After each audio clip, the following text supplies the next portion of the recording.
अच्छा, हम लोग स्टार्ट करते हैं। हम लोग लास्ट टाइम डिस्कस कर रहे थे, डिफरेंट मॉडिफिकेशंस को डिस्कस कर रहे थे, ठीक है। जैसे में रीजनरेशन क्या है कि गैस टरबाइन का जो एग्जॉस्ट है वो उसका हाई टेम्परेचर होता है, ठीक है। और वही जो हाई टेम्परेचर एग्जॉस्ट है गैस टरबाइन का, वो रादर देन एटमॉस्फेयर में अगर आपको थ्रो आउट करते हैं तो इसका मतलब क्या है कि काफ़ी वेस्ट ऑफ हीट जो है वो होता है। तो उसमें अभी तो खैर हम उस टॉपिक पे नहीं पहुंचे कंबाइंड साइकिल, तो ये होता है कि ठीक है आप उसके एग्जॉस्ट से स्टीम प्रोड्यूस करते हैं। अदरवाइज ये है कि रीजनरेशन का कंसेप्ट ये है कि जिस तरह एग्जैक्टली स्टीम साइकिल में था, स्टीम साइकिल में ये था कि आप ड्यूरिंग एक्सपेंशन जो स्टीम टरबाइन है उसकी डिफरेंट जो उसकी स्टेजेस हैं, तो दरमियान में किसी भी स्टेज से इंटरमीडिएट स्टेजेस से हम जो वो स्टीम को एक्सट्रैक्ट करके उसकी हेल्प से फीड वाटर को हीट अप करते हैं। यहाँ पे ये है कि कंप्रेसर का एग्जॉस्ट है उसको टरबाइन के एग्जॉस्ट क्योंकि टेम्परेचर जो है वो स्टिल हायर होता है कंप्रेसर के एग्जॉस्ट से काफ़ी ज़्यादा, तो हम क्या करते हैं कि कंप्रेसर के एग्जॉस्ट को टरबाइन के एग्जॉस्ट से हीट अप करते हैं और उससे जो है यानी वहाँ से हीट रिकवर होती है और उससे ये होता है कि हमें कंबस्शन चैम्बर में जब आपकी जो एयर जाती है तो ऑलरेडी हाई टेम्परेचर पे होती है, तो लेस फ्यूल हमें बर्न करना पड़ता है। अच्छा, अब इसकी जो डायग्राम है इसकी इफेक्टिवनेस भी हमने लास्ट टाइम बात की थी। अगर हम इसको टीएस डायग्राम देखें तो ये शो रहा है कि ये हमारे पास कंप्रेसर है, तो कंप्रेसर का जो एग्जॉस्ट है वो हमारे पास आइडियल में तो 2s होगा, लेकिन एक्चुअल में हमारे पास क्या वो ये 2 होता है क्योंकि हमारे पास एंट्रोपी बढ़ेगी तो डेफिनेटली हाई टेम्परेचर के ऊपर कंप्रेसर का एग्जॉस्ट होगा ये। और इसी तरह टरबाइन का जो एग्जॉस्ट है वो भी हाई टेम्परेचर ये 4 पे होगा। तो ये 4 और 2 के दरमियान इतना ये डिफरेंस है, तो ये हमारे पास यहाँ पे जो है वो पोटेंशियल अवेलेबल इतना जो यहाँ पे टेम्परेचर डिफरेंस है, इससे हम क्या कर सकते हैं, इसको जो है वो 2 वाले के एग्जॉस्ट को हम हीटअप करते हैं। ये हीटअप कर सकते हैं मैक्सिमम इसको 2 से 2 डबल डैश, यानी कि ये कहाँ तक हो सकता है जो हीट करना और हार्ड फ्लूइड है, कोल्ड कोल्ड जो फ्लूइड है वो मैक्सिमम टेम्परेचर वही जो हार्ड फ्लूइड का वो अटेन कर सकता है, उससे ऊपर तो नहीं जा सकता। तो लेकिन ये होता है कि आमतौर पे जो उससे क्या रियलिटी में लेस होता है। तो हमारे पास ये 2 से जब ये कुछ हॉट होगा तो ये हीटअप हुआ, तो उससे क्या होगा जो एग्जॉस्ट होगा जो रिजनरेटर से जब निकलेगी कंप्रेसर की है, रिजनरेटर से गुजरने के बाद वो 2 से 2 डैश तक जो है वो हीटअप हो जाएगी। तो उसके बाद फिर अगर 2 डैश से 3 जो है वो फिर आगे कम्बशन चैम्बर में होगी। तो ये 2 से 2 डैश जो है ये बेसिकली सेविंग है जो हमने इससे 4 से की। तो 4 से भी जो फिर जो एग्जॉस्ट है ये जो फिर कूल डाउन होगा, ये मैक्सिमम कूल डाउन हो सकता है जो कूलेंट जो है हमारे पास कोल्ड टेम्परेचर जो आ रहा है, एयर आ रही है, तो ये 4 डबल डैश हो सकता है। लेकिन अल्टीमेट क्या होगा, यहाँ भी कुछ कंप्रोमाइज होता है, कुछ सर्टेन इफेक्टिवनेस होती है जो कि लेस देन 1 होती है, तो ये हमारे ये 4 डैश तक आएगा। अच्छा, अब इसी के अगर हम वापस में आता हूँ जो लास्ट टाइम हमने डिस्कस की थी एफिशिएंसी और जो वर्क है उसका प्रेशर रेशियो के साथ किस तरह चेंज होता है, ये हमने कब देखे थे हमने last time. Simple cycle mean जिसमें कोई रीजनरेशन नहीं हो रही, सिंपल हमारे पास 4 कंपोनेंट्स लगे हुए हैं, हमारे पास कंप्रेसर है, कंप्रेसर के एग्जॉस्ट आगे जो है वो कंप्रेसर चैम्बर में जाता है, कंप्रेसर चैम्बर में हीट ऐड करते हैं, फिर वही प्रेशराइज्ड और हाई हीट वाली जो एयर और फ्लू गैसेज होती हैं वो टरबाइन में आगे वहाँ उनसे वर्क प्रोड्यूस होता है, और फिर जो है वो अगर वो ओपन साइकिल है तो फिर वो आगे एटमॉस्फेयर में एग्जॉस्ट कर दी जाती है और कंप्रेसर हर बार जब वो नई एयर को इंडक्ट कर होता है। ये सिंपल साइकिल है। रिजनरेशन में क्या किया कि टरबाइन के एग्जॉस्ट के साथ जो है वो उसको उससे उसकी हेल्प से ये जो टरबाइन का एग्जॉस्ट है इसकी हेल्प से क्या किया है कि जो आपका कंप्रेसर का जो आउटलेट है इसको हम हीटअप करते हैं टरबाइन के एग्जॉस्ट से और फिर इसको आगे कमर्शियल चैम्बर में इसको भेजते हैं। अच्छा, ये by the way close cycle दिखाया हुआ है, तो इसलिए ये शो किस तरह की हो कि ये हमारे पास यहाँ से इसको दोबारा कूल डाउन करके जिस तरह हमारे पास वहाँ स्टीम साइकिल में कंडेंसर होता है, इसी तरह यहाँ पे जो है वो ये कूलिंग हीट एक्सचेंजर होगा और उससे दोबारा कंप्रेसर कर। तो ये जो है हमारे पास बेसिक क्लोज साइकिल की एग्जांपल है। लेकिन मेनली जो चीज़ यहाँ पे भी जो एम्फसाइज कर वो ये है कि रीजनरेटर जो है वो आपका क्या करता है कि टरबाइन के हिसाब से कंप्रेसर को हीटअप कर रहा है। अब इसी देखें कि रीजनरेटर का इफेक्ट क्या होता है। रीजनरेटर का इफेक्ट ये है, ये हमारे पास सॉलिड लाइन थी ये वाली, ये सिंपल साइकिल की थी, जो डॉटेड लाइन है ये रीजनरेशन को शो कर रही है। तो जब रीजनरेशन होती है तो रीजनरेशन की वजह से क्या होता है कि हमारे पास जो ऑप्टिमम जो प्रेशर रेशियो वो लोअर के ऊपर शिफ्ट होगी। ये देखें यहाँ भी लेट्स फॉर एग्जांपल मैं इसकी एग्जांपल लेता हूँ, फॉर एग्जांपल ये 1300 केल्विन की एग्जांपल लेता हूँ। 1300 केल्विन है, अगर सिंपल साइकिल है तो मेरे पास ऑप्टिमम जो मेरा प्रेशर रेशियो वो ये देखें इधर है, हायर है, और माइट बी आई मीन 25 से भी हायर हो। और जब मैं रीजनरेशन यूज करता हूँ तो 1300 केल्विन वही सेम टेम्परेचर, 1300 केल्विन टेम्परेचर कौन सा है, 1300 केल्विन टेम्परेचर है T3 जो कि टरबाइन का इनलेट है। टरबाइन का इनलेट सेम रख रहा हूँ, लेकिन क्या जब रिजनरेशन करता हूँ तो उसमें क्या हुआ कि मैं कंप्रेसर चैम्बर में कम हीट ऐड करता हूँ तो कुछ उसमें रीजनरेटर में कर दी, अदरवाइज टरबाइन को एग्जैक्टली सेम इनलेट में। तो इसी तरह वो 1300 वाला अगर मैं रिजनरेशन के थ्रू कर रहा हूँ तो अब प्रेशर रेशियो और एफिशिएंसी का जो बिहेवियर है वो देखें कि एफिशिएंसी आपकी ऑप्टिमम एफिशिएंसी जो हमें हो रही है वो ये पॉइंट है, और रिजनरेशन जब की है, ठीक है, और जब सिंपल था तो आपके पास यहाँ पे आ रहा है। तो रिजनरेशन में फिर हमारे पास क्या हुआ कि ये ऑप्टिमम प्रेशर रेशियो वो लोअर पे शिफ्ट हो गई है, ये अराउंड यहाँ लगा लें आपके पास जो भी 7 और 8 के आसपास ये हमारे पास ये प्रेशर रेशियो बनती हो, यहाँ इवन 25 से अबव है। एक्चुअली हो क्या रहा है, प्रेशर रेशियो हायर या लोअर से क्या फर्क पड़ रहा है। जब हम इस डायग्राम टीएस डायग्राम पे आए, जब हमारे पास प्रेशर रेशियो जितनी लोअर होगी तो ये हमारे पास क्या होगा, ये टेम्परेचर 2 इतने से इतना लोअर होगा, और ये 4 से 4 वाला टेम्परेचर ये होगा, ये हायर से हायर होगा। ठीक है, अगर मैं एक ऐसा साइकिल बनाता हूँ जो कि जिसकी प्रेशर रेशियो बहुत हायर बनाता हूँ तो हमारे पास जो 4 है, मैं हायर प्रेशर रेशियो बनाता हूँ, 4 नीचे आएगा और 2 वाला ऊपर जाएगा। तो जितना ये 4 और 2 आपस में करीब आएंगे तो इसमें क्या हुआ कि आपकी रीजनरेशन इतनी इफेक्टिव नहीं होगी। तो रीजनरेशन का मेन बिगर आपको एडवांटेज तभी मिलेगा जब टरबाइन का एग्जॉस्ट जो है वो उसका टेम्परेचर और जो कंप्रेसर का टेम्परेचर है इनका जितना ज्यादा डिफरेंस होगा तो इतनी ही ज्यादा जो आप हीट यहाँ पे रिकवर कर सकेंगे। और ये आपका जो है ये आपके पास मोस्ट प्रोमिनेंट कब होगा, जब लोअर प्रेशर रेशियो होंगे। इसलिए लोअर प्रेशर रेशियोज के ऊपर जो है वो हमारे पास रिजेक्शन के सूरत में हमारे पास हायर एफिशिएंसी हमें जो है वो लोअर प्रेशर रेशियोज के ऊपर अचीव होती है। अच्छा, दूसरी तरफ हमारे पास जो वर्क है,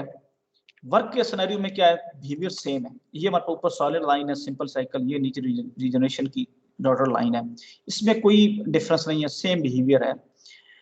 और उसी तरह जहाँ पे ऑप्टिमम है उधर ही ऑप्टिमम है। क्यों? क्योंकि जब वर्क की बात कर रहे हैं, वर्क का ताल्लुक किसके साथ, वर्क का ये है कि कंप्रेसर कितना कर रहा है और टरबाइन उसके सिंपल वो माइनस वाली बात कर रहा है। तो अब इसमें जो रिजनरेशन सिंपली क्या करे, वो सिर्फ ये कर रही है कि जो हम एक्स्ट्रा हीट जो हम कंप्रेशन चेम्बर में देते हैं उसको थोड़ा बहुत रिड्यूस कर रही है, अदरवाइज वो कंप्रेसर या टरबाइन के साथ वो डायरेक्टली वो प्ले नहीं करे। कंप्रेसर वही एयर है उसी को कर रहा है, कंडीशन कर रहा है, इसी तरह आगे टरबाइन उसी तरह उस कंडीशन कर रही है। लेकिन इसलिए बिहेवियर सेम है, लेकिन बिग डिफरेंस लोअर क्यों है। लोअर स्टिल इसलिए है कि रीजनरेशन में हमारे पास जो स्पेसिफिक वर्क है वो हमारे पास थोड़ा कम इसलिए आता है कि जो जब रीजनरेटर में से हम जब कंप्रेसर की एयर को गुजारते हैं तो डेफिनेटली एक्स्ट्रा प्रेशर लॉसेस होते हैं, तो इसलिए हमारा कुछ वर्क का कंप्रोमाइज वहां पे हमारे पास आता है, जिसकी वजह से हमारे पास टरबाइन के इनलेट के ऊपर कुछ प्रेशर कम होगा, जिसकी वजह से हमारे पास ये आएगा, अदरवाइज बिहेवियर दोनों का सेम होगा। अच्छा, उसके बाद हमने कंप्रेसर इंटरकूलिंग की हमने ऑलरेडी हम लोग बात कर चुके हैं। ये मेरा मेनली मकसद था आपको थोड़ा जो ऊपर जो ग्राफ थे वो समझाना, इसलिए मैंने इसको ज़्यादा रिपीट भी किया। इसके अलावा हमने ये इस पर भी हमने बात की थी कि हमारे पास जो वो इंटरकूलिंग करते और इंटरकूलिंग से किस तरह हमारे पास जो वो कंप्रेसर का वर्क जो हमें कम देना पड़ता है। जो हम लेफ्ट साइड पे शिफ्ट होते हैं तो हमारे पास जो ये जो प्रेशर कांस्टेंट प्रेशर की लाइंस हैं ये बेसिकली कन्वर्ट कर दी जाती हैं, और ये जो हम इस तरफ जाते हैं राइट साइड पर ये डाइवर्ट कर दी जाती है। तो कूलिंग से हम क्या लेफ्ट साइड पे शिफ्ट होते हैं तो हमारे पास वो कन्वर्ट करने की वजह से लेट्स मैं इसी लाइन को अगर एक्सटेंड करता हूँ तो ये जब डाइवर्ट करेंगे ये लाइन एक दूसरे से अवे होंगी। इसमें क्या हुआ कि यही सेम प्रेशर रेशियो जब मैं इधर अप्लाई करता हूँ तो मेरे पास फिर क्या होगा, एक्चुअली मेरे पास हायर जो है यहाँ पे मुझे एंथैल्पी देना पड़ता है। तो जब उसको कूल करता हूँ तो यहाँ पे मुझे जो है वही सेम प्रेशर रेशियो के पास में जब उसको प्रेशर करूंगा, प्रेशराइज करूंगा, मुझे कम वर्क मुझे देना पड़ेगा। ये बेसिकली एंथैल्पी डिफरेंस यहाँ पे कम होता है, इसलिए इन तीनों को अगर ऐड करूँ तो ये लेस होगा as compare to as a whole जब इसको मैं अगर प्रेशराइज करता हूँ तो। लेकिन डेफिनेटली इसमें फिर ये होगा कि हमारे पास एग्जॉस्ट पॉइंट जब हमारे पास ये 2 डबल डैश है तो हम जो लो टेम्परेचर के ऊपर हम लोग बेसिकली शिफ्ट होते हैं। लेकिन अगेन वही इसमें जब हम लो टेम्परेचर के ऊपर आते हैं तो इसमें हमें ये एडवांटेज होता है कि रीजनरेटर के अंदर हमें जो है रीजनरेटर जो है उसकी यूटिलिटी से हम ये होता है कि और ज़्यादा जो हीट हम यहाँ से हम लोग रिकवर कर सकते हैं। अच्छा, टरबाइन रीहीट एग्जैक्टली जिस तरह स्टीम रीहीट है, ये लास्ट टाइम आपको सिक्वेंशियल कंबशन का के बारे में आपको बताया था कि वही है कि आपने एक कंबशन चैम्बर लगा हुआ है, अब उसमें आपने उसको हीट अप कर लिया, उसके बाद टरबाइन की एक या दो स्टेजेस से गुजरने के बाद मजीद दोबारा फिर आप उसे कंबशन चैम्बर से गुजारते हैं तो उसको दोबारा फिर टरबाइन से, तो एग्जैक्टली ये इस तरह फनामना जिस तरह स्टीम टरबाइन में हम क्या करते हैं बॉयलर में दोबारा लेके जाते हैं, यहाँ पे ये होता है कि आपके पास सिक्वेंशियल बर्निंग है, पहले बर्न किया कुछ, फिर एक्सपेंड करने के बाद दोबारा फिर मजीद उसका टेम्परेचर इंक्रीज करके जो है बेसिकली जिसको हम टरबाइन रीहीट का नाम देते हैं। अच्छा, वाटर इंजेक्शन। अच्छा, वाटर इंजेक्शन में वाटर इंजेक्शन जो है वो हमारे पास लेट्स सपोज ये कंप्रेसर है। अब इसमें दो मेथड है, एक ये भी मेथड है कि मैं क्या करूं कि कंप्रेसर में इंजेक्शन करूं, जो जो उसकी लेट्स सपोज फॉर एग्जांपल कुछ स्टेजेस के दरमियान मैं क्या करता हूं, कुछ उसको प्रेशराइज कर लिया, फिर जब वाटर स्प्रे करूंगा तो वाटर स्प्रे करने से क्या होता है, जब वाटर वेपोराइज होगा उस पर जब स्प्रे करूंगा एयर के ऊपर तो उसके वेपोरेशन की वजह से बेसिकली ओवरऑल जो एयर जो मॉइस्ट एयर होगी उसका टेम्परेचर जो है वो डाउन होगा, कम होगा, तो उससे क्या होता है कंप्रेसर में जो है वो कंप्रेसर को फिर जो है वो कम वर्क करना पड़ता है। एक तो ये एडवांटेज है। दूसरा, आमतौर पे जो लैंड बेस्ड हमारे पास जो टर्बाइन्स होती हैं उसमें जो हम प्रेफर कॉन्फ़िगरेशन करते हैं वो यही करते हैं कि अगर आपने वाटर स्प्रे करना है जो है स्पेसिफिकली ओवरऑल वर्क बढ़ाने के लिए तो कंप्रेसर और जनरेटर के दरमियान करते हैं। अच्छा, अब इसका वाटर का यहाँ पे बेसिकली रोल क्या है, मेनली अगर हम देखें कंप्रेसर में एयर है वही, उसमें कोई इफेक्ट नहीं आ रहा, कंप्रेसर इतनी वर्क कंज्यूम कर रहा है, हम यहाँ पे कर रहे हैं, तो ये जो वाटर हम जब उसमें देते हैं तो ये एक्स्ट्रा मैस है बेसिकली, तो जो एक्स्ट्रा मैस वाटर की वजह से ऐड कर रहे हैं वो वाटर भी जब इसके ऊपर स्प्रे होता है तो डेफिनेटली वो वेपोराइज होता है, तो ये जो एक्स्ट्रा मैस है, तो जब अगर मैं विदाउट वाटर जब मैं इसको टरबाइन में से गुजर रही थी, सिंपल एयर जनरेटर ये कंबशन चेंबर लगा होता है, ये टरबाइन में आगे वो एयर हमारी एक्सपैंड कर रही थी, तो हमारे पास वर्क टोटल वर्क हमारे पास क्या होता है, टोटल वर्क हमारे पास होता है m dot into delta H, तो वो m डॉट के अंदर वो सिर्फ एयर का होना था, तो जब मैं वाटर एक्स्ट्रा ऐड करता हूं तो अब मेरे पास वो मैस रेट मेरे पास बढ़ गया है, ठीक है, तो ये जो एक्स्ट्रा मैस जो वाटर का ऐड करते हैं उसकी वजह से हमारे पास क्या वो एक्स्ट्रा पावर जो हम यहाँ से बेसिकली टरबाइन से हम लोग जनरेट कर रहे हैं, तो मेनली जो है ये बेसिकली इसका एडवांटेज है वो जो एक्स्ट्रा पावर जो है वो बेसिकली हम इसके थ्रू हम लोग जनरेट कर सकते हैं। बाकी एक चीज दूसरा एक और इसका है, अगर मैं इसको इसकी टीएस डायग्राम देखें तो इसमें क्या हो रहा है कि वैसे तो मेरे पास ये होना था कि विदाउट वाटर इंजेक्शन क्या होता है कि ये मैंने जब कंप्रेस किया तो 1 से 2 तक कंप्रेस हुआ, कंप्रेस होने के बाद फिर मैंने क्या कर रीजनरेटर से गुजारना था, क्या 2 से 4 तक रीजनरेट मैक्सिमम 4 तक जा सकता है, ये तो मैंने इफेक्टिवनेस 100% हमने लेस्पोज की हुई है, 4 = 7 तो ये रीजनरेटर होना था, फिर आगे ये कंबशन चैम्बर, फिर इसी तरह ये टरबाइन, और फिर रीजनरेटर में ये कूल डाउन होनी थी जो एग्जॉस्ट एयर होती हैं, और इसके बाद फिर इसी तरह जो हमारे पास ये 9 से 1 तक जो हमारे पास फिर मजीद उसको हम कूल डाउन करते हैं लेस्पोज क्लोज साइकिल है, तो और फिर दोबारा कंप्रेसर में जाता है। अदरवाइज हम यहाँ पे क्या करते हैं कि ये इसको थ्रो कर देते हैं एटमॉस्फेयर में, और नई एटमॉस्फेयर से ये 1 के ऊपर जो एयर कम पकड़ लेते हैं, सॉरी उसको सक्शन करता है और फिर उसको प्रेशराइज करता है कंप्रेसर। अच्छा, जब हम हीट जो वाटर जब हम इसमें करते हैं तो वाटर की वजह से क्या होता है, अच्छा वाटर से ये होता है कि जब वाटर हम स्प्रे करते हैं, स्प्रे किस पे किया, ये जो एयर है इसके साथ जब वाटर स्प्रे करते हैं तो वाटर क्या करेगा, वेपोरेशन के रिजल्ट्स में इसका टेम्परेचर डिक्रीज करेगा, तो क्या करेगा वो टेम्परेचर जो 2 से था वो इवन और क्या करें लेस करेगा 3, तो बेसिकली हम लेफ्ट साइड पे शिफ्ट हो रहे हैं, तो ये उसका टेम्परेचर डिक्रीज करता है, तो 3 के ऊपर अगर मैं वाटर अगर मैं स्प्रे नहीं करते हम लोग तो उससे क्या होगा, ये टेम्परेचर कंप्रेसर का हायर है तो वो आपका 2 के ऊपर एग्जॉस्ट हो रहा है, लेकिन वो अब स्प्रे करने की वजह से क्या हुआ उसका टेम्परेचर मजीद डिक्रीज हो जाता है। अच्छा, एक तो ये अच्छा, अब इससे एडवांटेज क्या होता है, इसका एडवांटेज ये होता है कि जो जितना आपने वाटर को डिक्रीज कर लिया, इसका और एडवांटेज ये होता है कि आप हमारी जो यहाँ पे बेसिकली जो है हीट रिकवरी है वो बेसिकली मजीद बढ़ जाती है। पहले हमारे पास क्या था, 2 था, 2 और 4 के दरमियान ये डिफरेंस था डेल्टा टी का, तो अब जब मजीद ये डाउन हो गया तो अब 4 से 3, तो यानी कि 2 से 3 जो है बेसिकली ये एक्स्ट्रा मजीद जो है हीट रिकवर की जाती है, तो basically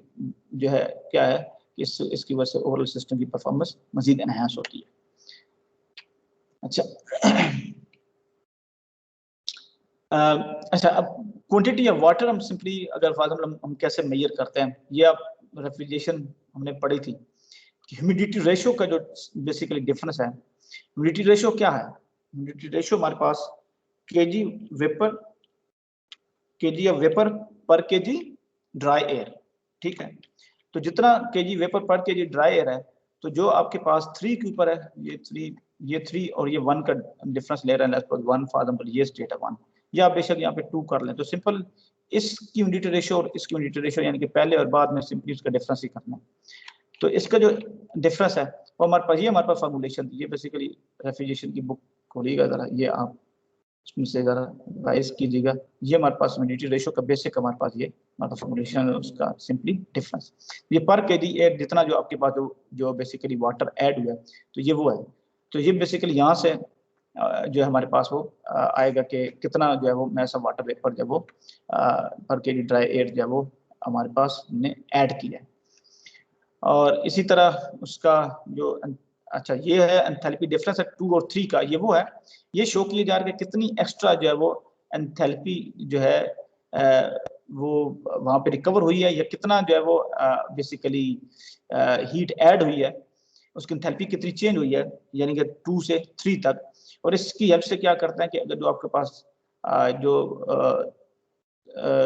the temperature at 3 can be obtained by an energy balance on dry air and water vapor, यानी कि सिंपल इस तरह का फॉर एग्जांपल अगर हमें ये हीटर वाटर है, इसकी प्रॉपर्टीज अगर हमें पता हो, इसकी 2 के ऊपर हमें एयर की यानी कि वाटर की प्रॉपर्टीज पता हो, एयर की प्रॉपर्टीज पता हो, तो मिक्सचर की जो हम फाइनल पॉइंट है वो हम लोग फाइंड कर सकते हैं। सिंपल एनर्जी मास बैलेंस लगाएं,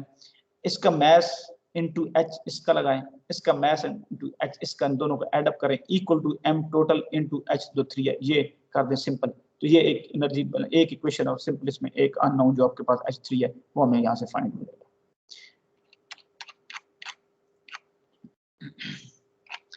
अच्छा कोई क्वेश्चन एनीथिंग?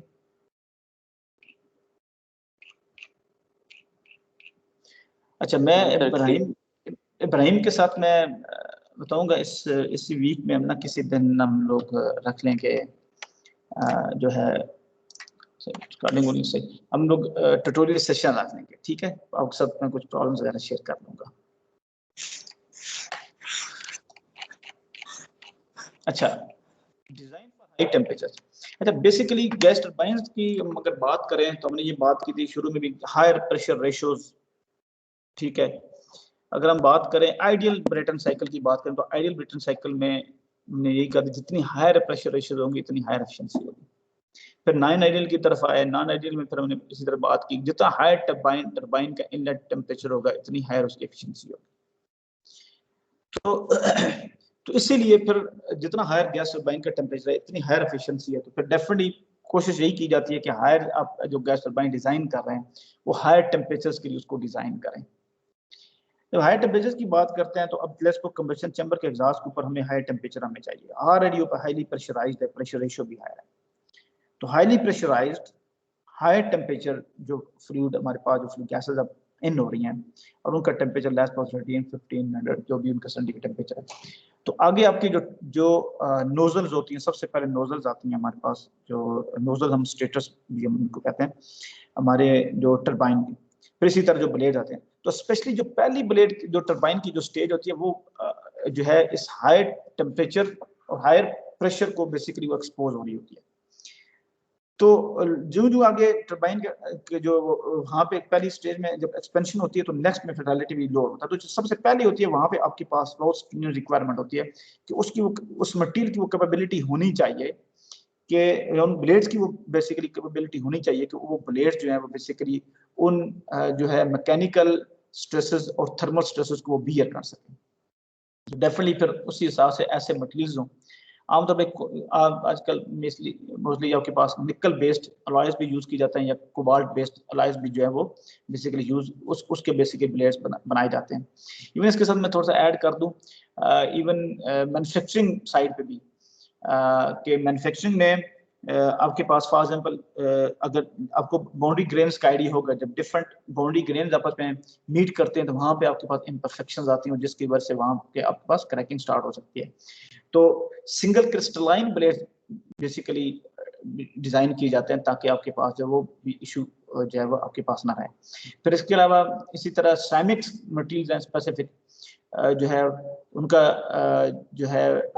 सिरेमिक्स में क्योंकि बेसिकली प्रोसेसिंग मैन्युफैक्चरिंग का बहुत ज़्यादा इशूज़ हैं। लेकिन सिरेमिक के भी डिज़ाइन के स्पेशली जो पहली नोजल्स होते हैं जो ब्लेड मूव नहीं कर रहे होते, तो वो जब सबसे पहले नोजल्स आपकी आती हैं टरबाइन की, जब वहाँ से चैम्बर से एग्जॉस्ट होता है तो आगे सबसे पहले टरबाइन की नोजल होती है जो सबसे हाईएस्ट टेम्परेचर को एक्सपोज होती है, तो वो सिरेमिक की जो है वो उस पर काम हो रहा है कि वो सिरेमिक की डिज़ाइन की जा सके। तो लेकिन खैर इसके अपने डिसएडवांटेजेस हैं सिरेमिक के, बहरहाल अगर उनको रिमूव कर सके तो अगर सिरेमिक को यूज़ किया जा सके। इसके अलावा वैसे बाय द वे जो है कोटिंग्स के ऊपर बहुत ज़्यादा काम हो रहा है, क्या है ब्लेड्स के ऊपर कोटिंग कर दें, उस कोटिंग की वजह से बेसिकली क्या वो आपकी पूरा यानी कि नीचे जो मटेरियल है नीचे वाला उसको बेसिकली काइंड ऑफ इंसुलेट कर दें और उसके ऊपर ऐसी कोटिंग कर दें जिसकी वजह से ओवरऑल उस ब्लेड की जो वो हायर थर्मल स्ट्रेसेस को वो बियर कर सके। अच्छा, एक तो ये है कि मटेरियल साइड पे काम, दूसरा ये है कि जो ब्लेड्स हैं, अब वो ब्लेड में लेट्स सपोज हम थर्मल साइड की अगर मैं बात करूं तो अब जब टेम्परेचर बहुत ज़्यादा होगा तो जब अगर उसमें हीट ऐड अप होती रहेगी तो उनकी मेल्टिंग का इशू हो सकता है। तो अगर अगर हम क्या करें हीट जो ऐड हो रही है उसको साथ साथ हम उसको निकालते रहें तो उसकी यानी कि उसकी हम कूलिंग करते रहें तो उसकी वजह से भी क्या होगा वो हायर टेम्परेचर जो है वो बेसिकली बियर कर सकते हैं आपके ब्लेड्स। कूलिंग के लिए फिर जो है आपके पास डिफरेंट जो 3 मेनली टाइप जहाँ पे डिस्क्राइब की हुई हैं आपके पास कन्वेक्शन भी है आपके पास, अच्छा कन्वेक्शन है, उसके अलावा आपके पास फिल्म है और ट्रांसफॉर्मेशनल कूलिंग भी कहते हैं और इंपिंजमेंट कूलिंग भी है। अच्छा, आप ब्लेड हॉलो बनाते हैं, मैं मसलन सपोज आपको शो कर सकूं, जो ये टरबाइन का ब्लेड का ऊपर से देखो तो ये उसकी शेप होती है, ठीक है, ये एक साइड से देखो तो ये है, तो उसके अंदर ये चैनल्स बने होते हैं, ये अंदर से हॉलो बनाते हैं। अब हम क्या करते हैं, कंप्रेसर हमारे पास लगा हुआ है, फिर कंप्रेसर चैम्बर है टरबाइन, कंप्रेसर में हमारे पास जो एयर है वो हमारे पास अवेलेबल है, हाईली प्रेशराइज्ड एयर है। अगर उस एयर को मैं यूज करूं, उस एयर को मैं क्या करूं, सारी की सारी एक तो कंप्रेसर चैम्बर में जा रही है, कुछ उसमें से कंप्रेसर में से मैं क्या करूं वेंट आउट करके सीधा डायरेक्टली मैं क्या करूं टरबाइन को सप्लाई करूं, टरबाइन के भी दरमियान में से वहां से जहाँ पे आपके पास ये जो ब्लेड्स लगे हुए हैं वहां से मैं क्या करूं उस नोजल उन ब्लेड्स को मैं क्या करूं उसके जो रूट होता है हब होता है वहां से मैं क्या करूं उसमें उसको सप्लाई करूं, तो उसमें से उसको जो सप्लाई करूंगा तो हॉलो ब्लेड उसके अंदर बेसिकली जो एयर है वो फिर क्या करेगी, जो भी बाय से हीट होगी वो एयर अंदर से क्या करेगी उसको ऑब्जर्व करेगी, ऑब्जर्व करने के बाद ये क्योंकि कंटिन्यू साइकिल चलना होता है तो ये तभी अगर तो ये इसको फिर आउट भी देना, तो आउट इसका एक तरीके का कन्वेक्शन कूलिंग में ये है कि आप इसको ट्रेलिंग एज पे इसमें लीडिंग और ट्रेलिंग एज होते हैं। लीडिंग एज वो होता है कि जो बेसिकली जब फ्लो आ रहा है जब ब्लेड आपका है तो जो जिस डायरेक्शन में जिस तरफ से जो आपका ब्लेड की जो फेस है जो एक्जैक्टली फ्लो के अपोजिट है जहाँ पे स्टैग्नेशन पॉइंट बन रहा है वो हमारे पास लीडिंग एज होता है, वो लीड का है। ट्रेलिंग एज होता है जो बिल्कुल जहाँ पे ब्लेड आपका एंड हो रहा है, ठीक है, और जिस तरह डायरेक्शन में फ्लो जा रहा है वो एंड, तो मतलब इसी तरह बात करूँ तो ये हमारे पास ये लीडिंग एज है और ये हमारे पास ये ट्रेलिंग एज है। तो ट्रेलिंग एज के ऊपर जो फिर क्या करते हैं ये लीड, तो यहाँ से हम क्या करते हैं ट्रेलिंग एज के ऊपर दोबारा फिर वो जो मेन आपके जब बाहर गैसेज होती है उसी का ये एयर फिर पार्ट बनती है और फिर आगे चली जाती है, तो यहाँ से थ्रू आउट एयर आती रहती है उसको कूल डाउन करती रहती है और ये ट्रेलिंग एज के ऊपर यहाँ पे आपके पास होल्स होते हैं वहां से ये आगे चली जाती है, आई मीन फ्लू गैसेज का पार्ट बन जाती है। अच्छा, एक तो ये दूसरा मेथड ये है जिसको बेसिकली फिल्म कहते हैं, उसमें यह है कि इस एयर को रिसर्कुलेट करवाने के बाद आप इसको ट्रेलिंग एज के ऊपर आप इसको वो करते हैं, यहाँ पे होल्स बने होते हैं। अभी ये हाईली प्रेशराइज होती है, जो उसकी फाइनल स्टेजेस में से कंप्रेसर की आपने निकाली, अब इसका प्रेशर इतना ज्यादा होता है कि ये जो यहाँ से कंप्रेशन चेंबर में कुछ प्रेशर लॉसेस की बात है, इसका इससे हायर प्रेशर होता है डेफिनेटली, तो यहाँ से जो जो लीडिंग एज के ऊपर निकलती है, निकलने के बाद फिर क्या करेगी ये दोनों तरफ लेयर बना देती है, क्योंकि निकलने के बाद इसमें उस मेन फ्लो के ही पाथ के फॉलो करना है इस तरह, तो यहाँ से इधर भी जा रही थी वहां से दूसरी तरफ भी जा रही थी, ठीक है। Let me see if I can show you,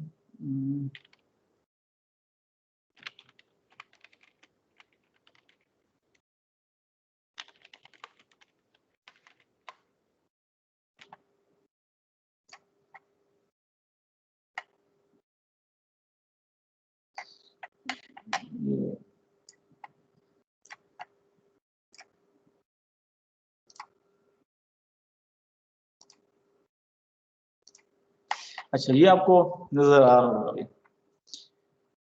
ये आपके पास होल्स बने हुए हैं, ठीक है। अब यहाँ से इस होल से निकलेगी तो एयर क्या है, अब यहाँ से फ्लो आ रहा है, ये लीडिंग एज है। ट्रेलिंग एज में जो पहले से बता रहा था वो क्या थी, वो यहीं से इधर से अंदर से कूल डाउन करने के बाद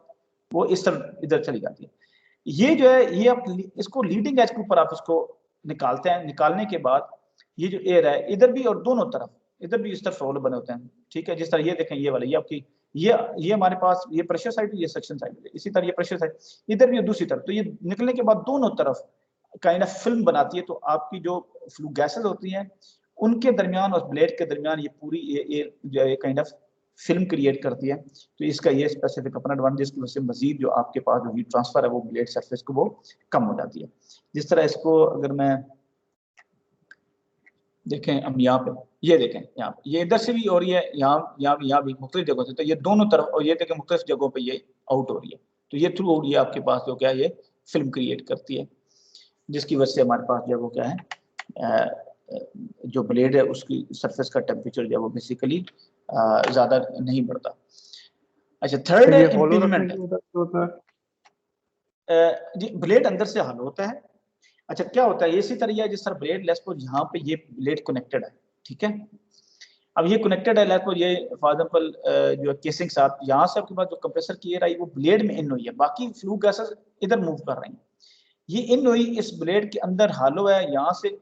चैनल्स में से मूव करते, इसको अंदर से हीट अब्जॉर्ब करते, फिर इसी ब्लेड के में यहाँ पे जो लीडिंग एज है उसमें होल में, वहां से फिर ये निकलेगी, ठीक। तो फिर निकलने के बाद फिर वो डेफिनेटली वहां फिल्म क्रिएट करती है और नीचे फिर जाके आपके पास जो उसी फ्लू गैसेस के साथ मिक्स होकर फिर आगे नीचे चली जाती है, ठीक है। अंडरस्टैंड कर रहे हैं? यस। इसी तरह पिंजमेंट कूलिंग में यह है कि आप जो है जैसे जैसे जेट्स होते हैं, स्मॉल जेट्स होते हैं, पिंजमेंट में ये ना कि आपका कूलिंग रेट बहुत ज्यादा बढ़ जाता है, तो इम्पिंजमेंट करते हैं, स्मॉल जेट्स स्ट्राइक करते हैं, ये सब वो कैसे था, इनमें आपके पास क्या होता है, ब्लेड हालो है और आपके पास इन जो है आपके पास आ रही होती है, और उसमें फिर आगे स्मॉल आपके पास इस तरह उसके अंदर काइंड ऑफ चैनल्स बने होते हैं, इस तरह नोजल्स बनी होती हैं, तो आप इम्पिंज करते हैं, काइंड ऑफ स्टैग्नेशन पॉइंट हमें अचीव होता है। ये जो इसमें थी, इसमें कोई स्टैग्नेशन नहीं थी, इम्पिंजमेंट नहीं थी, इनके अपने स्पेसिफिक किसी तरह सेम, बस वो सिंपली चैनल बने हुए और एक तरफ से आ रही और इसी तरह आपके जो है वो सर्कुलेट करके ओवरऑल ब्लेड जितना अंदर से एक्सपोज कर सकते हैं, और फिर आपके पास एक में लीडिंग एज पे, ट्रेलिंग एज पे और एक में लीडिंग एज पे।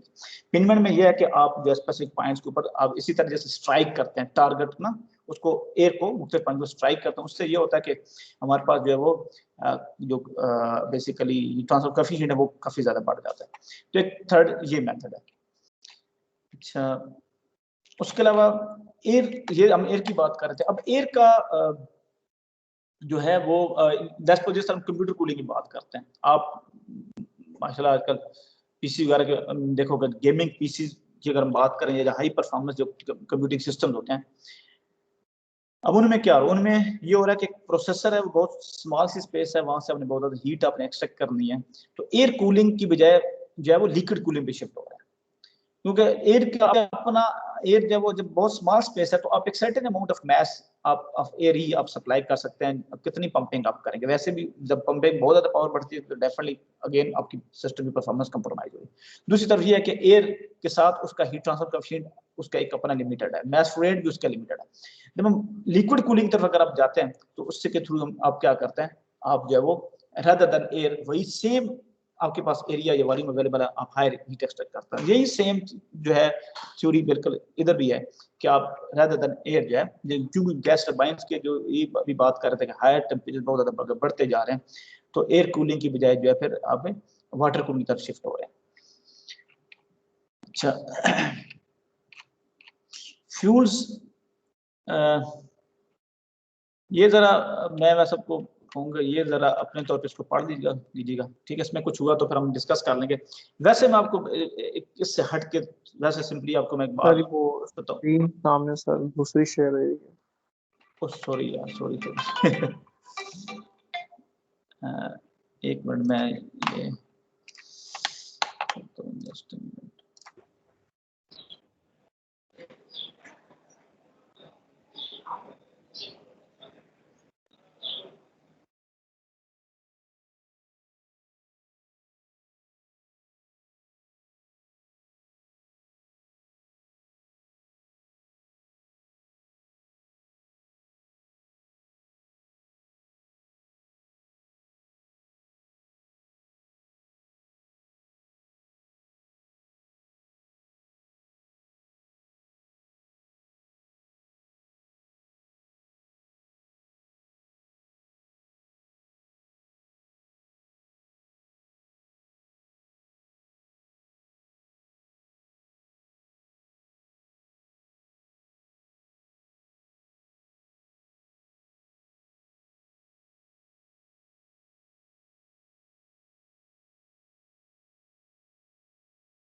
अच्छा, ये भी आपको शो हो रहा है?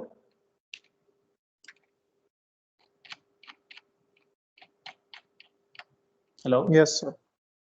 अच्छा, हाँ, मैं बता रहा था फ्यूल्स के ना, ये तो खैर आप इसको जरा रीड आउट कर लीजिएगा। वैसे मैं थोड़ा जनरली आपसे बात करना चाह रहा था फ्यूल्स की साइड पे। देखिए, जो भी मशीन्स डिज़ाइन हो रही हैं, ज़्यादा से ज़्यादा कोशिश यही होती है कि रोबस्ट मशीन डिज़ाइन, ठीक है, और जिनका ग्रीन डिज़ाइन भी हम उसको कहते हैं, या जिनका हायर ग्रीन पोटेंशियल डिज़ाइन हम बात करते हैं। तो लेट्स सपोज आपने एक चीज़ तो देखी सुनी होगी, देखी भी माइट भी, कोई वीडियोस अगर यूट्यूब पे जाए कि बायोफ्यूल्स जो है वो एरो इंजन्स में यूज़ की जाए, स्पेशली ये कमर्शियल जेट्स की बात करते हैं। कमर्शियल जेट्स में डिफरेंट जो है आपके पास एक्सपेरिमेंटेशन जो है बायोफ्यूल्स जो है वो उसके ऊपर जो आपको प्लेन को ऑपरेट किया, क्योंकि बेसिकली एविएशन इंडस्ट्री का अपना एक कार्बन फुटप्रिंट है। इसी तरह गैस अभी क्योंकि बायोफ्यूल की तरफ भी शिफ्ट है, तो इसी तरह different nature of fuels available है। जब हर डिफरेंट फ्यूल्स अवेलेबल है, हर एक फ्यूल्स की जो है उसकी वजह से जो आपके पास कंबशन चेंबर में आपके पास वहां भी आपके पास डिफरेंट टेम्परेचर्स भी आपको अचीव होंगे। तो डिफरेंट कंडीशंस आपके पास डिफरेंटली आपके पास कंबशन चेंबर में, और उसी के बेस के ऊपर डिफरेंट कंडीशन आपके पास टरबाइन भी आपके पास होती है। तो डिफरेंट मिक्स ऑफ फ्यूल्स को बेसिकली जो है आपकी टरबाइन जो उसको कंडीशन कर सके और हाई साइड परफॉर्मेंस आपको आउटपुट दे सके, तो डेफिनेटली तो इसमें ये काइंड ऑफ क्या होगा, रोबस्ट डिजाइन। मैं इवन आपको बता एग्जांपल देता हूँ। स्पेसिफिक पावर प्लांट जिसमें मैंने काम किया था, उसमें वो बेसिकली वो डेडिकेटेड ही है, उस गैस फील्ड है उसकी जो बेसिकली जो वहां से गैस जो निकल रही है वो बेसिकली लो बीटीयू गैस है, और उसमें सल्फर कंटेंट भी जो है लिटिल हायर है। तो ये दोनों डिसएडवांटेज हैं। तो वो स्पेसिफिकली उसका यूज जो है एज अ दूसरी जो है जिसे क्या कहते हैं दूसरी गैस के तौर पे, उसकी वजह यही था कि बेसिकली उसका पावर जनरेशन के लिए उसका जो है वो यूज किया जा सके। तो उसमें करते भी ये थे कि इवन जब स्टार्टिंग करते थे जो टरबाइन की, तो वो सबसे पहले उसको ऑयल के ऊपर उसको स्टार्ट करते थे, ठीक है। तो डीजल ऑयल पे आपने उसको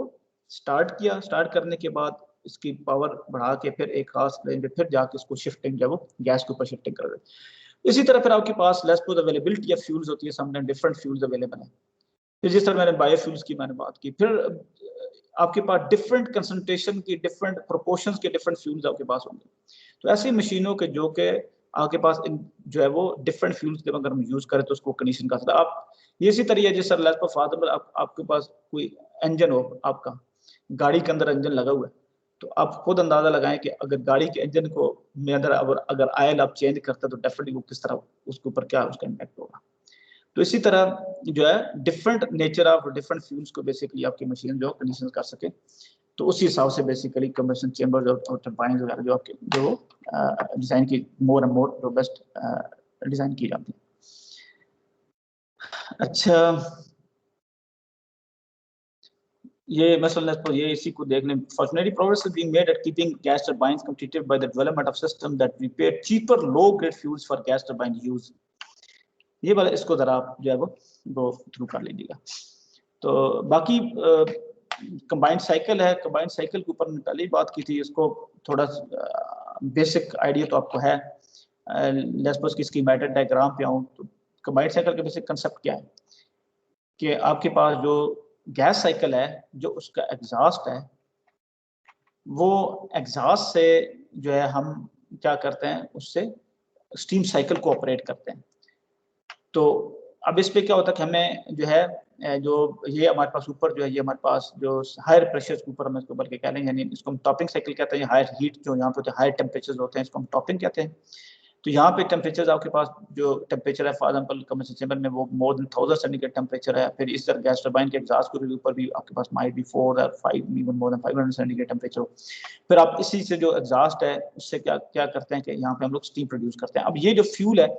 ये अब आपके पास ये ऑप्शनल है। सम केसेस में ये हो सकता है कि जो एग्जॉस्ट है आप इसको मजीद हीटअप करना चाह रहे हो, तो आप जो फ्यूल यानी सेकेंडरी जो है वो फ्यूल भरने का आप कर रहे हो, या लेट्स सपोज आपने ये एक एक्स्ट्रा ऑप्शन रखा हुआ है कि सम टाइम अगर ये आपके पास गैस टरबाइन अगर ऑपरेट नहीं हो रही तो उस सूरत में सिंपल यहाँ से फ्यूल इसके थ्रू भी आप इसको जो साइकिल को ऑपरेट कर सकते हैं। तो सम हो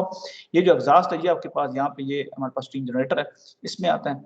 और इसको ये क्या होता है यहाँ पे हम लोग स्टीम प्रोड्यूस करते हैं, तो वो स्टीम आके फिर जो वो स्टीम टरबाइन में जाती है। ये हमारे पास सारा वो स्टीम साइकिल है बेसिकली। तो स्टीम टरबाइन में जो स्टीम जाती है तो वो यहाँ पे जब एक्सपेंशन होती है तो एक्सपेंशन के रिजल्ट में हमारे पास ये वर्क प्रोड्यूस हुआ, और फिर स्टीम साइकिल में डेफिनेटली हमारे पास जो वो फीड वाटर हीटर्स लगे होता है। एक डीएरेटर जरूर लगा होता है, ये भी बेसिकली आपके पास open cycle feed water heater ही होता है, तो one open feed water heater must लगा होता है जिसको हम डीएरेटर बोलते हैं। अच्छा, डीएरेशन के भी यूज इसको डीएरेटर बोलते हैं, जो नॉन जो कंडेंसेबल गैसेस हैं जो मिक्स नहीं होती, जैसे हमने जो है लेट्स हमने बात की थी जो एयर की, तो ये बेसिकली उनको वहाँ पे एक्सट्रैक्ट किया जाता है। अच्छा, अब इसी तरह ये एक और फीड वाटर हीटर क्लोज लगा हुआ है और इसी तरह ये कंडेंसर है, तो एक्सपैंड करने के बाद कंडेंसर है मेन फ्लो गया, कुछ एक्सट्रैक्शन हुई और फिर जो है ये जो सीपी पंप होता है, ये एक हम तो आमतौर पर सिंपल साइकिल्स में क्या होता है यही होता है कि स्टीम टरबाइन है, कंडेंसर है और ये फीड वाटर पंप हम उसको बोलते हैं, यानी पंप होता है, और फिर हमारे पास ये बॉयलर होता है, ये चार। लेकिन होता यह है कि आपके पास कंडेंसर में से आपके पास इस कंडेंसेट पंप इसको बोलते हैं, वो क्या करता है जो कंडेंस होता है या वाटर जो कंडेंसेट हो चुका होता है उस कंडेंसेट को ये बेसिकली आगे भेजता है। यहाँ पे एक दरमियान में एक टैंक होता है जो आपका स्टीम जनरेटर के ऊपर पड़ा होता है बेसिकली, उसमें भेजता है, तो वहां से फिर बॉयलर फीड वाटर पंप जब उस वाटर को लेके फिर प्रेशराइज करता है। तो इसका मकसद मेनली जो है वो ट्रांसफर ऑफ फ्लूइड, ये वाटर का ट्रांसफर है, इसका मेनली मकसद प्रेशराइज करना है, जो मेन प्रेशर जो अचीव करना वो ये बॉयलर फीड वाटर पंप में हम लोग प्रेशर अचीव करते हैं। तो ये मेनली जो है वो ट्रांसफर ऑफ कंडेंसेट जो है ये उसके लिए यूज होता है। तो अब इसी तरह पर एग्जॉस्ट जिसने यहाँ पे जो गैस टरबाइन का एग्जॉस्ट था वो हीट देने के बाद जो अभी यहाँ से फिर एटमॉस्फेयर में आके थ्रो कर दिया जाता है। तो ये बेसिक कॉन्फ़िगरेशन है हमारे पास कंबाइंड साइकिल की। इसके ऊपर मैंने आपको वो असाइनमेंट्स भी दी थी, आई होप आप लोगों ने काम किया होगा। तो ये combined cycle power plant 3 megawatt का, आप इसको जरा ये देखिएगा, इसके अलावा माइट भी और कोई एग्जांपल हो, मल्टी प्रेशर स्टीम है। अच्छा चलिए मैं इसके बल्कि आपको आइडिया देता हूँ, ये मल्टी प्रेशर स्टीम। अच्छा, अब बात यह है कि हम आपको ये बताया शुरू में हमारे बेसिक बात यही थी, हमने स्टार्टिंग जब स्टीम साइकिल की हमने बात की थी तो उसमें हमने यही कहा था, हमने कहा था कि जी क्योंकि बेसिक थर्मोडायनामिक प्रिंसिपल ये है कि हीट ट्रांसफर जो है वो आप कम से कम टेम्परेचर डिफरेंस के ऊपर करेंगे तो आपके पास लोअर इरिवर्सिबिलिटीज होगी, जितना हायर टेम्परेचर डिफरेंस होंगे इतनी हायर इरिवर्सिबिलिटीज होती है। तो अब मिसाल के तौर पर हमने कहा था कि लेट्स सपोज आपके पास फ्लू गैसेस हैं, ठीक है, एक तरफ से फ्यूल बर्न हो रहा है, दूसरी तरफ हमने यही कहा था कि अगर आपके पास जो इकोनोमाइजर में अगर फीड वाटर पंप से अगर पास जो कंडेंसेट होता है वो बहुत लो टेम्परेचर पे होता है, तो क्या होता है वहाँ पे हमारे पास जो वो काफ़ी ज़्यादा लॉसेज होते हैं क्योंकि बहुत लो टेम्परेचर होता है जब वो फील्ड वाटर पंप से बॉयलर में इन होता है। तो हमने कहा था कि अब क्या करें, जनरेशन प्रिंसिपल अप्लाई करें, स्टीम एक्सट्रैक्ट करके उन्हीं टेम्परेचर के ऊपर, जिन टेम्परेचर के ऊपर आपको जो टेम्परेचर इंक्रीज करना है, तो मल्टीपल फीड वाटर हीटर लगाए, उसमें क्या किया कि थोड़ा थोड़ा हर एक फीड वाटर हीटर में इंक्रीज किया और क्या किया था कि जो स्टीम टरबाइन है उसमें डिफरेंट पॉइंट्स के ऊपर से हमने स्टीम एक्सट्रैक्ट की। तो जो लोअर का मतलब ये था, लोअर हमने लगाया, ठीक है, लेट्स सपोज हम 3 लगाते हैं, तो हम 3 किस तरह प्लेस करते हैं कि जितने इसी तरह करते हैं कि आप जो है वो स्टीम टरबाइन का जो एग्जॉस्ट का जो टेम्परेचर है वो मोर लेस उसका थोड़ा सा डिफरेंस है जो आपका जो फीड वाटर पंप है उसका, तो क्या करके कुछ उसका बढ़ा देगा। एक और फीड वाटर हीटर अगर हम लगाते हैं तो मजीद जो स्टीम एक्सट्रैक्शन हो थोड़ा बिट हायर निकाली जाती है, और इसी तरह। तो फिर इसी तरह हमने कहा उसका ऑप्टिमल प्लेसमेंट की हमने बात की कि अगर हमने 1 लगाना है या 3 लगाना है तो किस तरह हम उसको डेल्टा टी लगाएंगे। फिर उसमें ये हमने कहा था कि ठीक है, क्योंकि जो है एक तरफ तो यहाँ भी डेल्टा टी की वजह से हमारे पास जो है वो लॉसेस होते हैं inside the steam generator, otherwise अगर टेम्परेचर डिफरेंस बहुत ज्यादा अगर फीड वाटर में भी होगा हीटर में भी होगा तो वहाँ भी लॉसेस होते हैं। तो मीन क्या हुआ, तो जो जो टेम्परेचर अवेलेबल है तो जितना हम आहिस्ता आहिस्ता उसको हम इंक्रीज करते जाएंगे तो मीन क्या होगा, इतनी बेटरली जो है वो हमारे पास इरिवर्सिबिलिटी हमारे पास कम होगी, इतनी एफिशिएंसी उसकी हायर होगी। तो मल्टी प्रेशर डिजाइन भी बेसिकली इसी कंसेप्ट के ऊपर है कि हमारे पास लेट्स सपोज एक जो है वो आपके पास प्रेशर के ऊपर फॉर एग्जाम्पल ये बॉयलर फीड वाटर पंप हम लेते हैं यहाँ से, ये गया, ये हमारे पास इकोनोमाइजर है। इकोनोमाइजर से होने के बाद, ठीक है, इकोनोमाइजर से होने के बाद इसी तरह हमारे पास क्या होगा, ये हमारे पास स्टीम ड्रम होता है, ठीक है, यहाँ पे ये बॉइलिंग है, और ये हमारे पास यहाँ पे ये हमारे पास क्या है, ये हमारे पास सुपर हीटर होता है। ये तीन, ये सिंपल हम इसको लें, साइकिल को लें, ये हमारे पास आया और आके ये इसने क्या की, ये स्टीम टरबाइन में चला गया। अब इसके बाद क्या करते हैं, यहाँ से सारे के सारे, यहाँ पे देखें ये दो हमारे पास सेक्शन बने हैं, यहाँ से कुछ फ्लो हम क्या करते हैं, मजीद ये एक पंप लगाए हुए, उससे मजीद हम उसको क्या करते हैं, प्रेशराइज करते हैं। तो ये हायर प्रेशर के ऊपर हम हीट इधर ऐड करें, तो जब तो इससे क्या हो रहा है, इसी तरह का ये डबल हमारे पास, जिस तरह मैं अगर उसकी यहाँ पे बनाना चाहूँ, अगर फाइनल मैं इसको ये इस तरह करता हूँ, ये व्हाइट बोर्ड के ऊपर if I can make it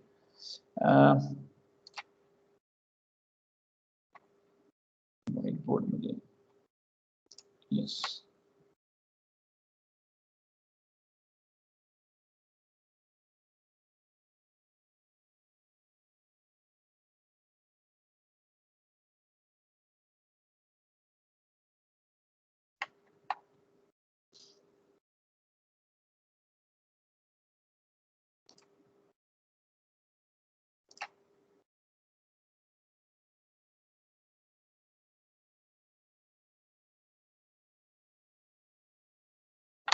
अच्छा, इसी तरह है जिस तरह ये हमारे पास टीएस डायग्राम है, ठीक है। अब हम ये मेरे पास डोम है, तो मैं क्या कर रहा हूँ कि यहाँ पे एक तो ये इकोनोमाइजर, ये बॉयलर और ये सुपर हीटर। इसके अलावा हम इसको दो हिस्सों में करते हैं। हमारे पास क्या था कि सेकंड में अगेन एक और फिर हम क्या करते हैं, ये मल्टी प्रेशर सिस्टम है, एक ही बॉयलर में ये दोनों आपके पास है। तो अब इसके अंदर जो टेम्परेचर्स हैं वो जरा देखें, और इसके अंदर जरा आप टेम्परेचर्स को आप देखें, ठीक है। तो इससे क्या होता है, इससे में ये होता है कि अगर मैं इसको थोड़ा सा, बल्कि ये एक मिनट एलेबोरेट करने के लिए, थोड़ा इसको बेटर बनाने के लिए, ये लगभग मैं ये करता हूँ, और मैं इसको इधर ये करता हूँ, ये इससे मुझे ये होगा कि ये जो हीट मैं कर रहा हूँ यहाँ पे, ये डिफरेंट टेम्परेचर के ऊपर ऐड हो रही है, ये डिफरेंट टेम्परेचर के ऊपर, ये डिफरेंट के ऊपर। तो बजाय मैं ये लो टेम्परेचर पे भी हीट मैंने ऐड कर ली, और फिर मैंने क्या किया, फिर मैंने हायर टेम्परेचर को भी मैंने ये हीट ऐड कर ली। तो जितना लेस को मैं फॉर एग्जांपल टेम्परेचर जो डिक्रीज फॉर एग्जांपल उसको मैं ये शो कर रहा हूँ, ये टेम्परेचर डिक्रीज हो रहा है गैस का, जो गैस आ रही है, ठीक है, या इसको ये लेस उसका टेम्परेचर डिक्रीज हो रहा है, फॉर एग्जांपल ये वाला। यहाँ से हमने जो टेम्परेचर इंक्रीज किया वो लेस हमने किया जी, फॉर एग्जांपल ये हमने 40 सेंटीग्रेड से हमने लेस ये जो मैक्सिमम हमने टेम्परेचर किया जी, हमने कहा जी लेस ये हमने कर दी जी 550 सेंटीग्रेड सपोज कर रहा हूँ। तो हमारे पास यहाँ पे ये जो था, ये लेस हमारे पास इधर था फॉर एग्जांपल 6 था, 100 था, तो 600 से अगर लेस हम आए 80 सेंटीग्रेड तक आए, तो जितना ये प्रेशर लेवल्स हैं, इसमें क्या हुआ कि इतना ही बेसिकली हम बेटर हीट एक्सचेंज करते आए हैं। उसकी वजह से क्या हुआ, हमारे सिस्टम की परफॉर्मेंस मजीद हमारे पास जो है वो क्या हमारे पास बढ़ती गई। तो ये बेसिकली मल्टी प्रेशर जो है वो बेसिकली हीट एडिशन की ये कंसेप्ट है, जो बॉयलर का मल्टी प्रेशर बॉयलर का। मैं दोबारा वापस आता हूँ, ये होगा। अच्छा,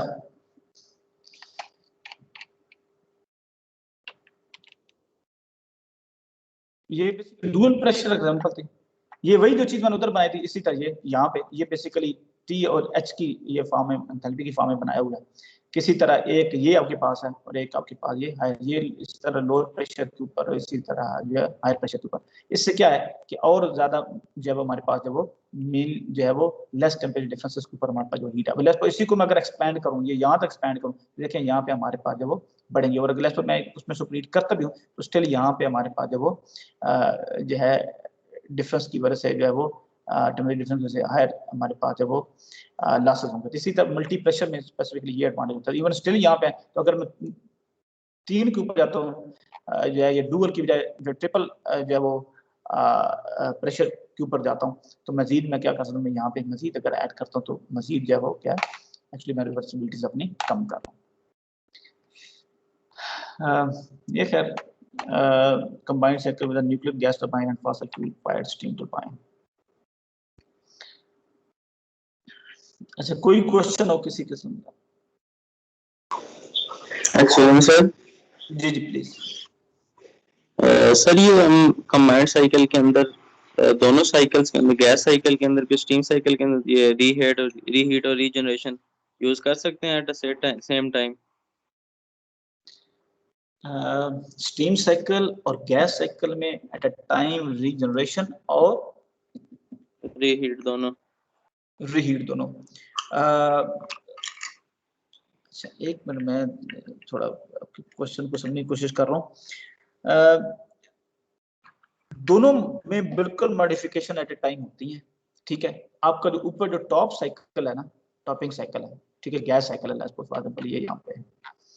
गैस साइकिल के अंदर अगर यहाँ पे गैस टरबाइन की डिजाइन ऐसा है कि आप उसके अंदर सीक्वेंशियल बर्निंग कर रहे हैं जिसको हम रीहीट कहते हैं, तो बिल्कुल वो उसका अपना एडवांटेज है, वो स्पेसिफिक साइकिल, ठीक है ना। इन दोनों साइकिल की अलग ही परफॉर्मेंस है, इंडिविजुअली इसकी परफॉर्मेंस जितनी बेहतर होगी और अच्छी बात है, इसी तरह इसकी जितनी दोनों की बेहतर होगी इसी तरह कंबाइंड परफॉर्मेंस भी ओवरऑल हमारे पास वो इंप्रूव होगी। फिर जब यहाँ से हमारे पास एग्जॉस्ट आ गया, वो लेट्स सपोज 600 या 500 सेंटीग्रेड के ऊपर है, तो अब हमें जो है इस सिस्टम की जब हम बात करेंगे तो ये सिस्टम उस एग्जॉस्ट के साथ कितना बेटरली हम जो है वो इसके थ्रू हम जो है यहाँ पे स्टीम प्रोड्यूस कर रहे हैं, तो डेफिनेटली फिर जो है वो हमारे पास क्या होगा, हम जो है वो रीजनरेशन की तरफ या रीहीट की तरफ हम लोग जाएंगे। ये एट ए टाइम दोनों में भी करेंगे, तो एट ए टाइम दोनों को जो है वो बेसिकली आप जो वो ऑप्टिमाइज करेंगे। ठीक हो गया एक और अच्छा, गैस टरबाइंस में ना आपको सीक्वेंशियल बर्निंग वगैरह ये आपको कम मिलेंगे, ठीक है, आमतौर पे रिलेटिवली। लेकिन स्टीम टरबाइंस में आपको जो है ये रीजनरेशन का आपको बहुत ज्यादा मिलेगा, रीहीट का सॉरी कंसेप्ट आपको ज्यादा मिलेगा। इसी तरह में रीजनरेशन का भी इसमें ये मॉडिफिकेशन जो है इसमें आपको कम मिलेगी, आप मॉडल देखिए, लेकिन स्टीम साइकिल्स में ये बहुत ज्यादा आपको इम्प्लीमेंटेड आपको नजर आएंगे, कोई भी अब पाकिस्तान में जाकर विजिट करें। ठीक हो गया, ठीक है, एक्चुअली चीजों की परफॉर्मेंस होती है ना कि कोई भी मॉडिफिकेशन की तरफ आप जा रहे हैं, आपकी कॉस्ट कितनी बढ़ रही है, इन दी एंड आखिरकार इकोनॉमी की बात आती है ना। आपको सोल्यूशन देते हैं वो बहुत best solution might be performance based हो, लेकिन उस परफॉर्मेंस को अचीव करने के लिए जो है उसकी कॉस्ट बहुत ज्यादा बढ़ रही है, इनिशियल इन्वेस्टमेंट बहुत ज्यादा बढ़ रही है, तो इसलिए इन दी एंड फिर जो है आपका जो सोल्यूशन इकोनॉमिकली भी जो है वो आउटवे किया जाता है कि भाई क्या ये फिजिबल है, और इन दी एंड फिर बिजनेसमैन है, उसने देखना होता है कि मैं अगर इतनी इन्वेस्टमेंट कर रहा हूँ तो मुझे इस में पे बैक क्या है। इसलिए समटाइम कुछ रूल्स एंड रेगुलेशंस, स्पेशली जब हम बात करते हैं ना इंजन्स की, लेट्स भी कारों की बात करें जी, डिफरेंट यूरो 5 एंड जो भी हमारे पास लेटेस्ट चल रहे हैं, अब ये जो है बेसिकली फिर इम्पोज की जाती है, कुछ रिस्ट्रिक्शन इम्पोज की लिस्ट में, फॉर एग्जांपल अगर एमिशन को कंट्रोल करने के इसी तरह जो कैटलिस्ट वगैरह यूज करते हैं, स्पेशली जापानीज गाड़ी में आपने देखोगे जो हमारे पास ये जो आई थिंक रिफर्बिश कहते हैं, क्या कहते हैं, जो आती हैं बाहर से, कुछ चली भी होती हैं काफी पाकिस्तान में मार्केट में देखी होगी, तो उसमें भी वो लगा होता है। उससे क्या होता है कि जब आप इंजन के एग्जॉस्ट के ऊपर जब हम वो लगाते हैं तो उससे क्या होता है, ओवरऑल उसकी परफॉर्मेंस डिक्रीज होती है। लेकिन ये है कि आगे मिशन की अगर आगे जो है वो गवर्नमेंट ने स्टैंडर्ड लगाए हुआ कि इन मिशंस को आपने मीट करना है, तो फिर मजबूरन उसको लगाना पड़ेगा। तो इसलिए फिर बाउंड किया जाता है समटाइम कि ये जो है बेसिकली रेगुलेशन इनको मीट करना। मैं यूनिवर्सिटी हट के बात करूँ, रेफ्रिजरेशन इंक्रीजिंग की बात करूँ, अगर refrigeration increasing one of the main sector आपके एनर्जी कंजम्पशन का बहुत ज्यादा, और इवन जो टाइम बढ़ा है इसकी बढ़ती जा रही है। तो अब बिल्डिंग्स के डिजाइन की अगर हम बात करें तो बिल्डिंग भी more and more energy conserve building बननी चाहिए, उनकी एयर टाइटनेस होनी चाहिए, उनकी जो विंडोज लगी हुई हैं, उनके जो डोर्स लगे हुए हैं, इसी तरह उनके ऊपर इंसुलेशन होनी चाहिए, उनका एक खास रेट होनी चाहिए ताकि इतनी एनर्जी उसकी रिक्वायरमेंट कितना उसका वॉल्यूम आ गया सब, इस तरह उसकी जो डिजाइन है। तो अब ये भी है कि अगर आपकी कंट्री भी डिपेंड करता है कि वहां पे कितने रूल्स रेगुलेशन बने भी हुए हैं पहले, सबसे पहली बात, और फिर उनकी इम्प्लीमेंटेशन कितनी है, तो फिर इसलिए समटाइम चीजें इम्पोज भी की जाती हैं। सो चलें, ठीक है फिर इजाजत है। जी सर। अच्छा ठीक है इब्राहिम, फिर कोऑर्डिनेट में सर कर लेना, और 10 एक मिनट तक जो है ना हम लोग टर्बो मशीनरी की क्लास करेंगे, और इब्राहिम सर में हम कोऑर्डिनेट कर लेंगे जो है इसके ट्यूटोरियल सेशन के लिए। ओके फिर, अस्सलाम वालेकुम।